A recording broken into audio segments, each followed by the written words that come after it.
адносінаў з Богом. Гэта страх таго, што Ён нас пакарае, не сёння, дык заўтра, не заўтра, дык на страшным судзе.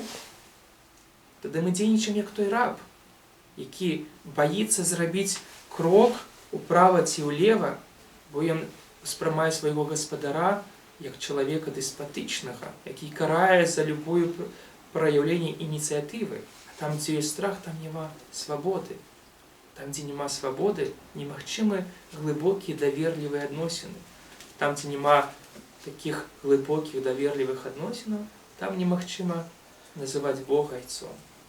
І два іншых чалавекі, два іншых раба, якія памянялі сваё вока, якія навучыліся глядзець на свет іншымі вачыма, якія змянілі свае фільтры, яны ўжо дазвалялі праходзіць унутр іншай інфармацыі.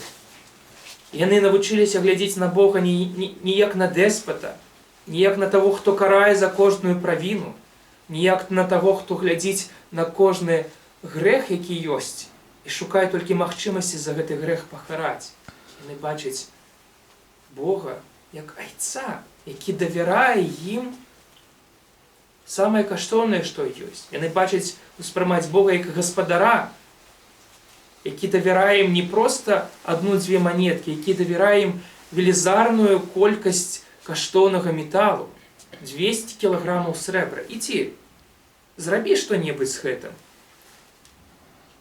Пакажы праяві ініцыятыву, праяві творчы падыход. Будзь вольны, раскрыйся, не бойся, я давяраю цябе.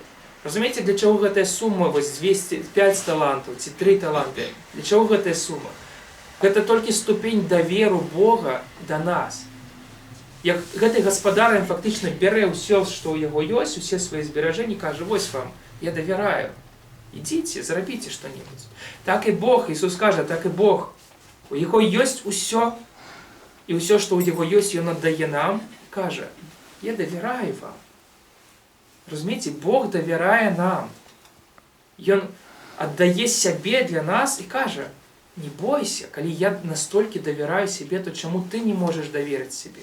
Чаму ты ўвесь час баішся сябе і баішся мяне? Чаму ты не хочаш назваць мяне сапраўды айцом? А калі ты называеш мяне айцом, то чаму твой страх унутры цябе? Змяні сваё вока і паглядзі на мяне па-іншаму, без страху, так, як я гляджу на цябе, з любоўю і даверам. Гэтая прытча пра тое, што кожны хрысціянін – гэта сын ці дачка Божая. Гэта прытча пра тое, што калі мы сыны і дачкі, калі мы дзеці Божыя, значыць мы ўнутры павінны быць свабоднымі,